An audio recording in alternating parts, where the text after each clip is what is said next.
मेळघाटच्या डोंगर आणि जंगलांनी वेढलेल्या रायपूर गावात 2 ते 3 महिन्यापासून पाण्याची गंभीर समस्या निर्माण झाली आहे. त्यामुळे गावकऱ्यांना आपल्या रोजच्या पाण्यासाठी गावाबाहेरचा रस्ता धरावा लागतो. गावाच्या बाहेर मोठी विहीर आहे. या विहिरीवर बोरची व्यवस्था करण्यात आली, मात्र गेल्या अनेक महिन्यापासून ही व्यवस्था बंद आहे. ग्रामस्थांनी ही समस्या ग्रामपंचायतीपर्यंत पोहोचवली असल्याचे सांगितले, मात्र अद्याप दुरुस्ती झाली नाही. गावापासून जवळपास 1 किलोमीटर अंतरावर असलेल्या हँडपंपवरून अनेक कुटुंबांची पाण्याची गरज भागते. रिकामे भांडे घेऊन जाणे आणि तेच रिकामे भांडे पाण्याने भरून परत आणणे हा प्रवास रोजचा आहे. या प्रवासात घरातील महिला, पुरुष, वृद्ध आणि लहान मुलांनाही सहभागी व्हावे लागते. पाणी टंचाईचा सर्वाधिक भार घरातील महिलांच्या खांद्यावर पड़तो। मेरा नाम रोहित दांडे, रहने वाला रायपुर का मैं। हमारे समस्या ऐसे है कि यहाँ पे पहले कुछ मुझे या पानी से नहीं आ रहा गाँव में, टाँकी सब कुछ व्यवस्था है, फिर भी पानी क्यों नहीं आ रहा टाँकी में गाँव में। घर तक तो है नहीं, बोलने जो पे हमारे स्टैंड लगाया पानी आने चाहिए ना। बहुत दिन से मैक्सिमम 2-3 महीना हो गया पानी आ ही नहीं रहा। पानी की व्यवस्था कैसे करते फिर आप? पानी की व्यवस्था आपसे मैक्सिमम 1 किलोमीटर हम बाहर से लाते हैं पानी। कितने हैंडपंप है गाँव में? हैंडपम्प तो 3 हैंडपम्प है, पर उसमें पानी है ही नहीं। 3 एक इधर है मंदिर ना अंदर, और एक 1 किलोमीटर आगे है हैंडपम्प, वहाँ से पानी लेकर था। फिर गांव के लोग हैंडपंप पर से पानी ला करके अपना गुजारा करते हैं। हाँ, वैसे गुजर करता हूँ हैंडपम्प से लाके पानी। फिर क्या परेशानी आती है आपको पानी लाने के टाइम में? पानी 1 किलोमीटर से लाना पड़ता दूर से, पानी कुछ नहीं पड़ता, कोई पानी लेकर आ जाता।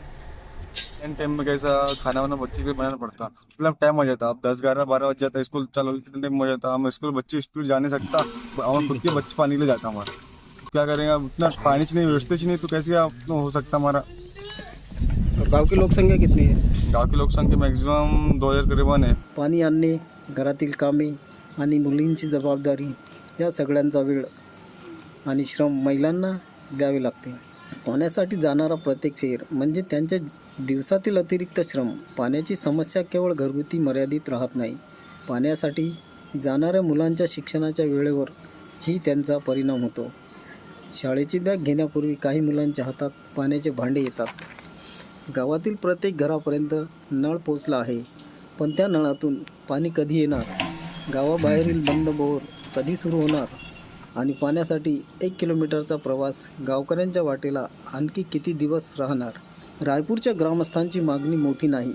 त्यांना त्यांच्या गावात नियमित आणि सुरक्षित पाणी पुरवठा हवा आहे. बंद पडलेली पाणी पुरवठाची व्यवस्था तातडीने दुरुस्त करणे, घराघरातील नळ योजना कार्यान्वित करणे आणि तोपर्यंत पर्यायी पाणी पुरवठा उपलब्ध करून देणे गरजेचे आहे. पाणी हा केवळ रोजच्या जगण्याचा प्रश्न नाही. मैं पहले मेरा परिचय देना चाहता हूँ। मेरा नाम श्रावण जाजू पासदीकर, रहने वाला रायपुर का।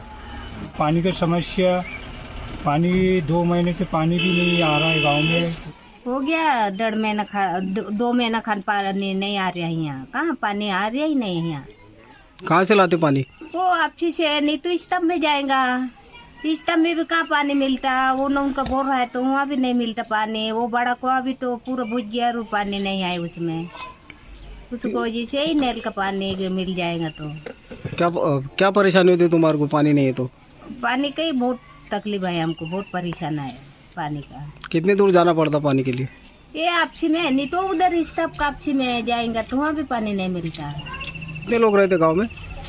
हमारा गाँव में बहुत बस्ती है रे दादा, बहुत बस्ती बहुत है ना। तो अभी तुम देखा ना। तो महिलांचा वेळ, मुलांचे शिक्षण, वृद्धांचे श्रम आणि संपूर्ण गावाच्या आरोग्याशी जोडलेला प्रश्न आहे. रायपूरला नळ मिळाले आहेत, आता त्या नळातून पाणी मिळण्याची प्रतीक्षा आहे.